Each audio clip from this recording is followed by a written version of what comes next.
My name is Janet, and this is the story of how I brought down my manipulative drug addict brother, who had been lying to our family for years. This is about favoritism, betrayal, and the most satisfying revenge that finally opened my parents' eyes to the truth about their precious golden child. Growing up, my brother Marcus was always the favorite. He was 4 years older than me, charming, athletic, and had a way of making everyone believe he was destined for greatness. Our parents, especially our mother, treated him like he could do no wrong while I was constantly compared to his achievements and found lacking. Marcus was the star quarterback in high school, popular with everyone, and seemed to have the perfect life mapped out ahead of him. Meanwhile, I was the quiet, studious daughter who got good grades but never received the praise and attention that Marcus got just for existing. When Marcus graduated and got a full scholarship to play football at a major university, our parents acted like they had won the lottery. They threw him a huge graduation party, bought him a new car, and constantly bragged to everyone about their son, the college athlete. I graduated 2 years later as valedictorian of my class, but my celebration was a small family dinner because all the excitement and money had already been spent on Marcus. I was hurt but not surprised. This was the pattern of our family dynamics, and I had learned to accept that I would always come second. Marcus lasted exactly 1 semester at college before he was kicked off the football team for failing grades and disciplinary issues.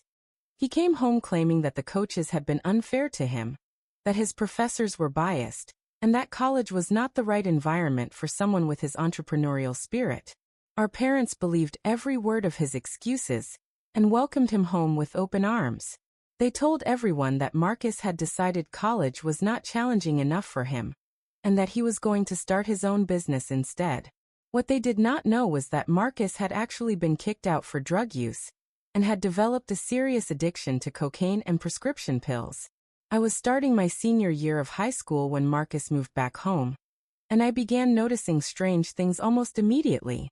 He would disappear for days at a time, claiming he was working on business opportunities or networking with potential investors. When he was home, he was either wired and talking nonstop about get-rich-quick schemes, or he was crashing hard and sleeping for 12 hours straight.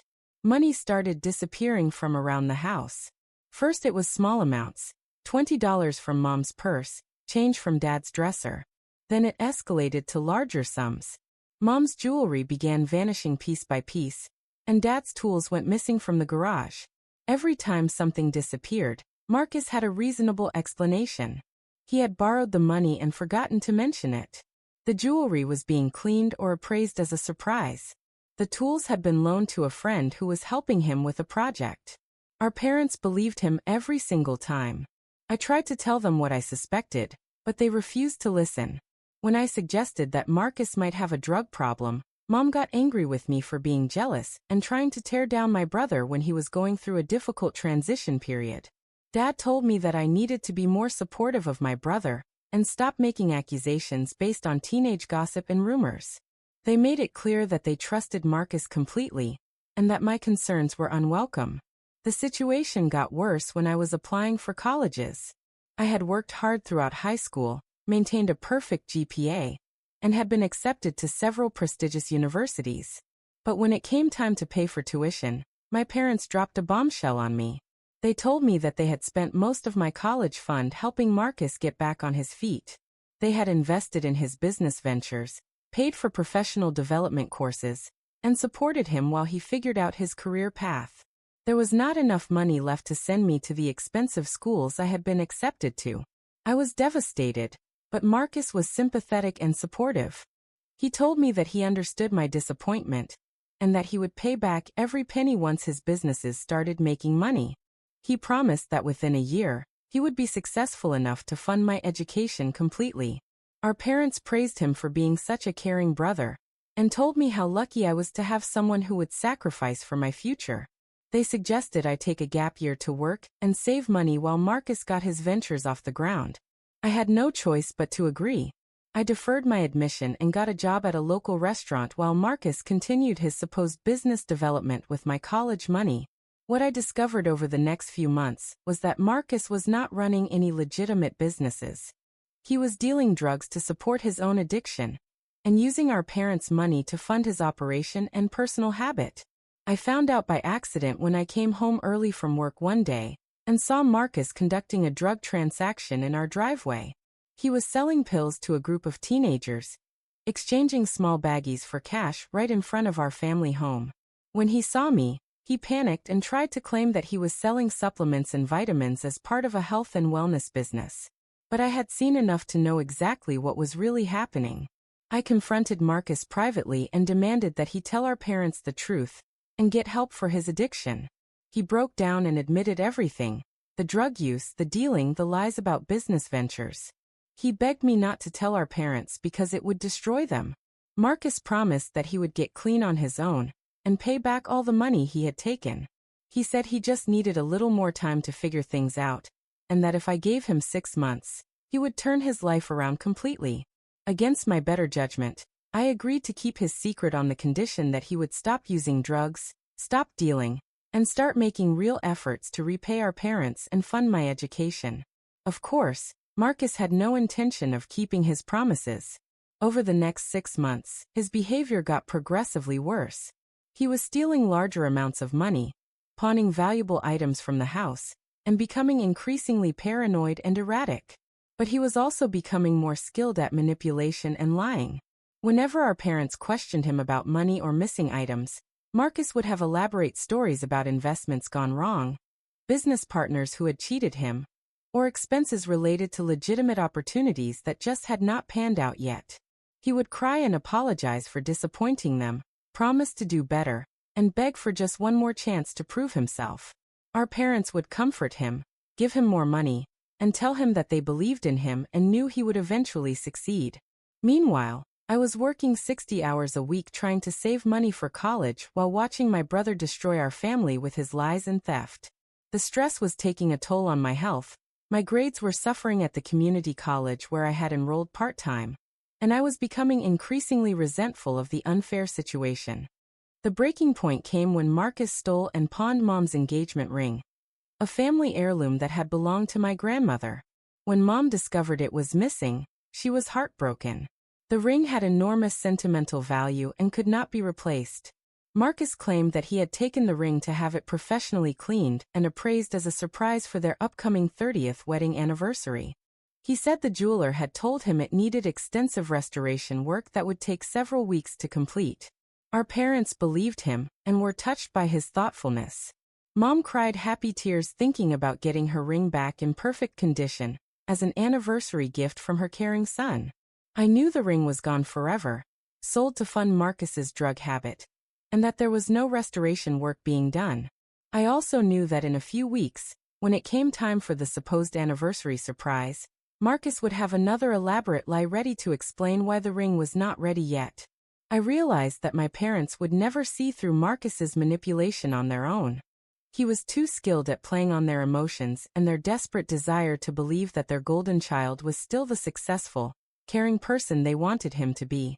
If I wanted to save my family from continued destruction and get justice for years of lies and theft, I was going to have to force the truth into the open in a way that could not be denied or explained away.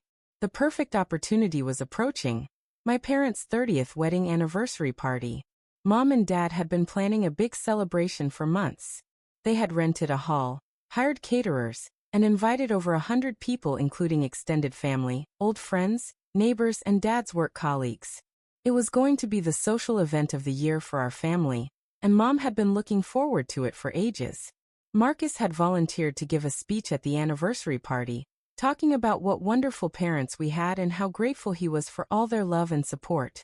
Our parents were thrilled that their son wanted to honor them publicly in front of everyone they cared about. I decided that Marcus's speech would be the perfect time to reveal the truth about who he really was. I spent weeks preparing my evidence. I took photos of Marcus conducting drug deals, recorded conversations where he admitted to stealing and lying, and documented all the missing money and items that had disappeared since he moved back home. I also did some detective work and discovered that Marcus owed money to several dangerous people.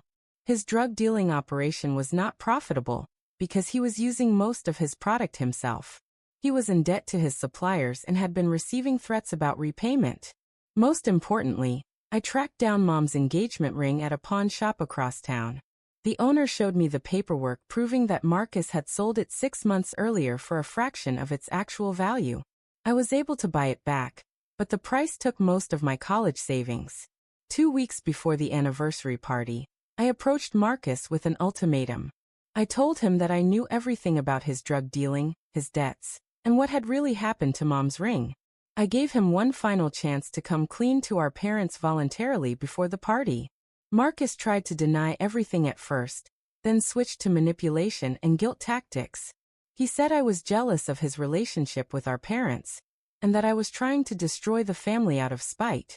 He claimed that he was getting clean, and that exposing him now would ruin his recovery and possibly drive him to suicide. When manipulation did not work, Marcus became threatening. He said that if I tried to expose him, he would tell our parents lies about me that would turn them against me forever. He claimed he had dirt on me that would make them disown me, and that I would regret crossing him. His threats only strengthened my resolve. I told Marcus that he had 1 week to tell our parents the truth, or I would do it for him at the anniversary party in front of everyone who mattered to our family. Marcus must have thought I was bluffing, because he made no effort to come clean.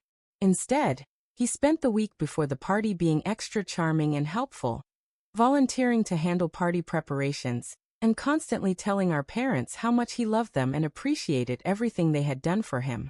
The night of the anniversary party, the hall was packed with people celebrating my parents' marriage. Mom looked beautiful in a new dress, and Dad was beaming with pride as friends and family members shared stories and offered congratulations.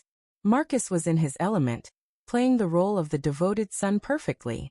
He was charming everyone, telling jokes, and making sure our parents felt special and appreciated. Several people commented to me about how wonderful it was that my parents had such a caring and successful son. After dinner, Marcus stood up to give his speech. He started by talking about what amazing parents we had, how they had always supported him through good times and bad, and how grateful he was for their unconditional love and faith in him. He talked about the sacrifices they had made for their children, the values they had instilled in us, and how proud he was to be their son. He got emotional talking about their upcoming anniversary gift, the restoration of Mom's precious engagement ring, and how he could not wait to see her face when she got it back. The audience was moved by his heartfelt words. Several people were crying, and our parents were beaming with pride at their wonderful son's beautiful tribute. Then Marcus asked me to join him at the front of the room. He said that he wanted to acknowledge his amazing sister, who had been so supportive of him during his career transition, and who shared his gratitude for our incredible parents. I walked to the front of the room and took the microphone from Marcus. I looked out at the crowd of people who loved and respected my parents, took a deep breath, and began to speak. I started by saying that I agreed with Marcus about what wonderful parents we had. I talked about their generosity, their kindness, and their willingness to sacrifice for their children. I said that their love and support meant everything to me, and that I wanted to make sure they were always protected and cared for. Then I said that sometimes the people who love us most can be taken advantage of by those who know how to manipulate their kindness. I explained that I had discovered something that I felt the people who loved my parents should know about. I could see Marcus starting to panic beside me, but it was too late for him to stop what was about to happen. I pulled out my phone and played a recording of Marcus admitting to stealing money from our parents to fund his drug habit. His voice was clear as he described taking cash from Mom's purse, selling Dad's tools, and pawning family heirlooms to buy cocaine and pills. The room went dead silent as everyone heard Marcus confessing to theft and drug abuse in his own words. I could see the shock and confusion on people's faces as they tried to process what they were hearing. But I was not finished. I showed photos of Marcus conducting drug deals in our driveway, selling pills to teenagers and accepting cash payments. I displayed documentation of all the money and valuables that had gone missing since Marcus moved back home, with dates and amounts that clearly showed a pattern of escalating theft. Then I revealed the truth about Mom's engagement ring.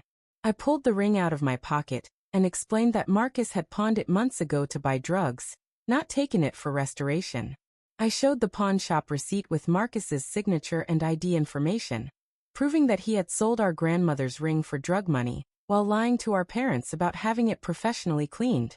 The room erupted in gasps and angry murmurs as people realized the scope of Marcus's deception. I could hear someone say that is sick, and another person whisper, "How could he do that to his own family?" Our parents were staring at me in shock, then looking at Marcus as if they were seeing him for the first time. Mom's face had gone completely white, and Dad looked like he was about to be sick. But I still had more to reveal. I explained that Marcus was not just using drugs. He was dealing them to support his habit.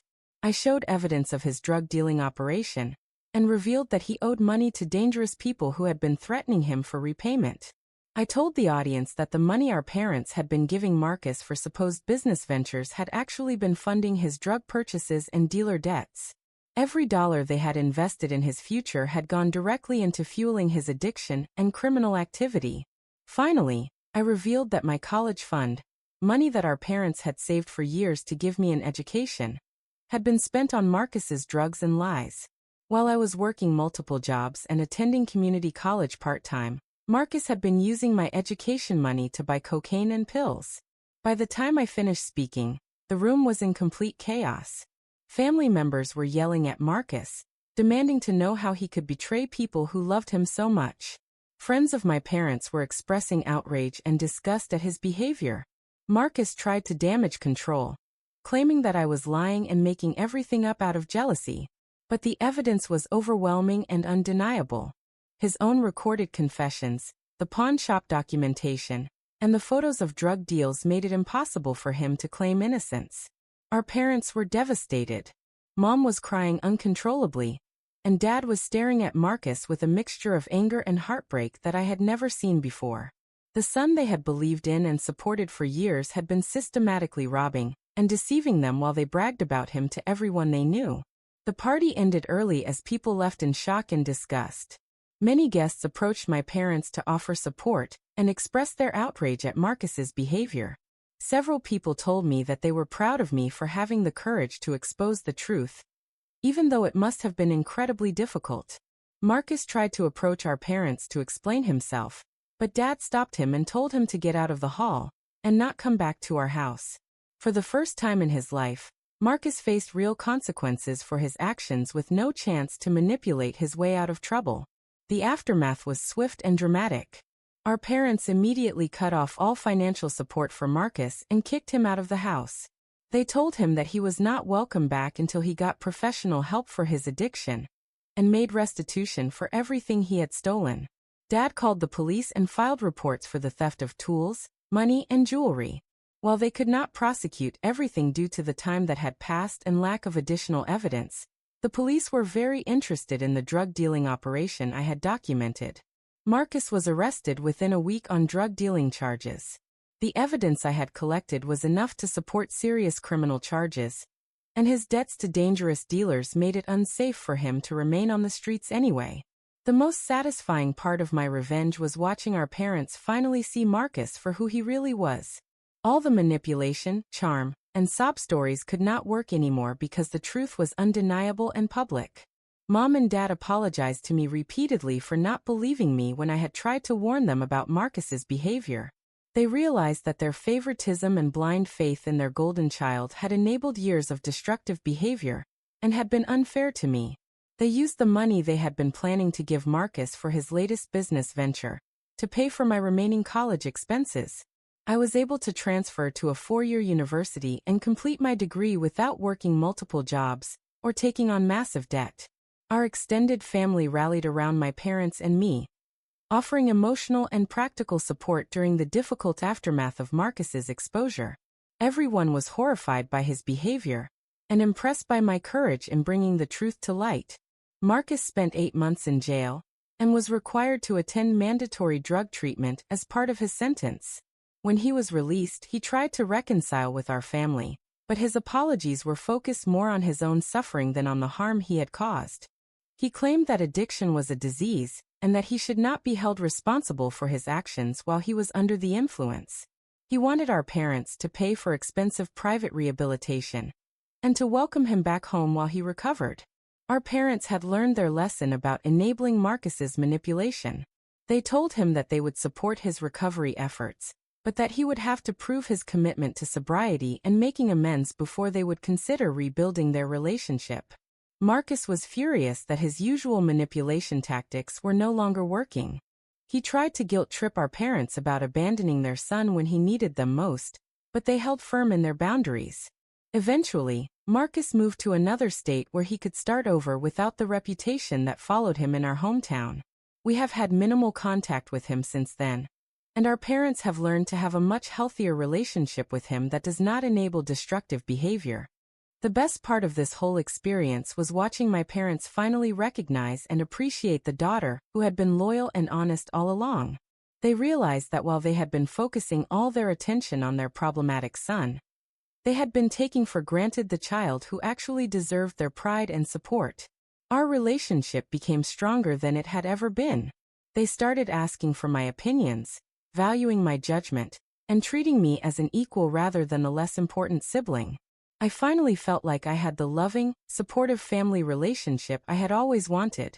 I also gained enormous self-respect from standing up for myself and my family, even when it was difficult and painful. I learned that sometimes the people who claim to love you the most can be the ones who hurt you the worst, but that truth and justice are worth fighting for no matter how hard it gets. Looking back now, I realized that exposing Marcus at the anniversary party was not just about revenge. It was about saving my family from continued destruction and manipulation. If I had not forced the truth into the open, Marcus would have continued stealing, lying, and destroying our parents' financial security and emotional well-being. Some people have criticized me for choosing such a public venue to expose Marcus's crimes, saying that I should have handled it privately within the family. But I knew that private confrontations had not worked, and that Marcus was too skilled at manipulation to be stopped by anything less than public accountability. The anniversary party was Marcus's choice of venue for his performance as the devoted son. It was fitting that the same event became the stage for revealing who he really was beneath the act. My parents deserved to have their friends and family know the truth, so they could offer appropriate support and stop being deceived by Marcus's lies. The public exposure also made it impossible for Marcus to continue his manipulation, because everyone who mattered to our family now knew his true nature. The most important lesson I learned from this experience is that favoritism and enabling behavior can destroy families just as much as addiction and criminal behavior. My parents' refusal to see Marcus clearly had allowed him to cause tremendous harm that could have been prevented with appropriate boundaries and consequences. But I also learned that it is never too late for families to heal and grow stronger through honesty and accountability. Once the truth was revealed and Marcus's manipulation was stopped, our family was able to build healthier relationships based on reality rather than illusions. Today, I have a wonderful relationship with my parents who finally see and appreciate me for who I am. I completed my education, built a successful career, and learned that standing up for what is right is always worth the cost. Marcus's attempts to destroy our family through lies and theft ultimately made us stronger and more honest with each other. Sometimes the worst betrayal can lead to the best outcomes if you have the courage to fight for the truth. And that is a lesson worth more than any amount of money he stole from us. If this story of family favoritism and ultimate justice resonated with you, make sure to subscribe to Revenge Janet for more incredible tales where the truth finally comes to light. Hit that notification bell so you never miss a story where manipulators get exposed and family loyalty is rewarded. Share this with anyone who has ever been the overlooked child while a sibling got away with everything. Remember, at Revenge Janet, we believe that the truth always finds a way to surface, and justice is sweetest when it is served publicly. Subscribe now and join our community where enablers learn hard lessons and golden children fall from grace.